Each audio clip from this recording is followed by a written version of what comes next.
Hi guys, this is PvP Reporter and welcome to my channel. Today we are going to be talking about Sorcerous Cup and a quick team building guide for all of you. Now this particular video will be divided into two simple parts. The first part will be understanding the typings and the second part will be understanding which mons you can pick for each of those 6 slots of yours. So jumping into the first part, we have our typings. It is very important to understand what type of move sets resist and does super effective damage against your typing mons. So when we look at ice, we have that ice resists other ice type attacks but is weak to fighting, rock, steel and fire. When we move on to poison, we see that poison type resists other poison type attacks. It resists your fairy type attacks. It also resists fighting type attacks and along with that bug. However, it is weak to your psychic type and ground type attacks. When we look into your fairy, now fairies will resist your fighting type attacks and bug and dark. However, it will be weak to those poison and steel type movesets.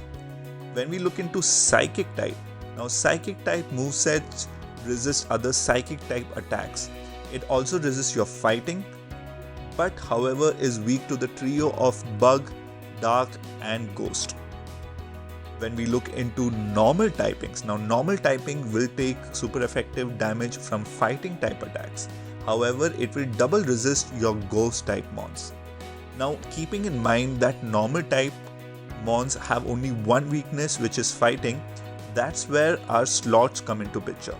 So essentially for your team, you will require at least one fighting type in order to deal with any of those normal type mons which might come, if you are aiming at doing super effective damage, that is. And as far as fighting type mons are concerned, there are only 2 mons in this particular cup which are relevant, which is your Toxic Rogue and Medichamp. Now when you have fighting types, you will obviously have your anti-fighting, you will have the psychic type mons. So as far as psychic type mons are concerned, you have your Hypno, you have your Bronzong and you have your Claydol. Now psychic dealing super effective damage against fighting. Now I am sure many of you would think, oh wait, Medichamp is psychic and fighting, it should be able to resist these psychic type mons. However, please note that it is fighting and psychic. So basically psychic attacks will be dealing neutral damage against Medichamp. However, Medichamp's counter and power up punch will only be resisted by these psychic type mons. Hence it tends to lose out against these mons per se. Now when you have psychic type, you will end up having anti-psychic type as well. In this particular slot, you will be having your Queen Frostlass, who will be leading the meta over here. Along with that, you will have Skunk Tank and Alolan Muck, which are good anti-psychic thanks to some of its dark movesets.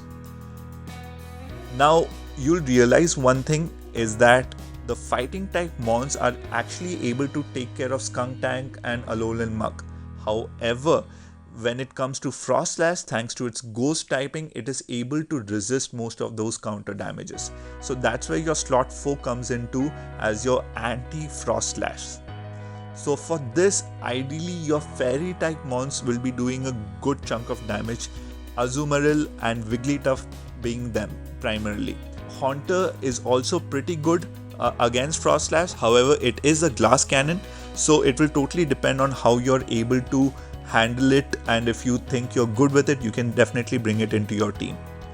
Now these are your 4 must-have slots. When we move into general coverage picks, if you look into normal typing, Noctowl, Munchlax and Linoone, these are good mons to have. I would probably focus on Linoone because as a fast move, it has Shadow Claw, and as a charge, it has Grass Knot and Thunder. Now Grass Knot will deal super effective damage against Azumarill, which can probably be in a lot of teams, and Thunder will generally give you a good coverage overall. Slot 6, I will go for basic meta mons. Now over here, I will really have to stress on Granbull. Now Granbull is a very good anti-meta mon. Thanks to its typing with Charm being its fast type attack, its Crunch being the charge move, and Close Combat being its secondary charge move. it has really good coverage and it can certainly take down Frost Slash with ease. So please keep in mind Grand Bull, it is a very good mon to have. Now another mon which is going unnoticed is Wobbuffet. So Wobbuffet is one of those other mons which has counter damage and along with return and mirror shot, and its bulk can do pretty well in this particular meta. Alolan Sandslash, I feel, thanks to its spammy moveset, can also stand out and do pretty well. So this is my overall meta guide for Sorcerous Cup. Please let me know how did you find this particular video. Let me know if it is helpful. Do let me know in the comments below whether I missed out on something, and I hope to see you guys in the next video. Thanks so much. Bye bye.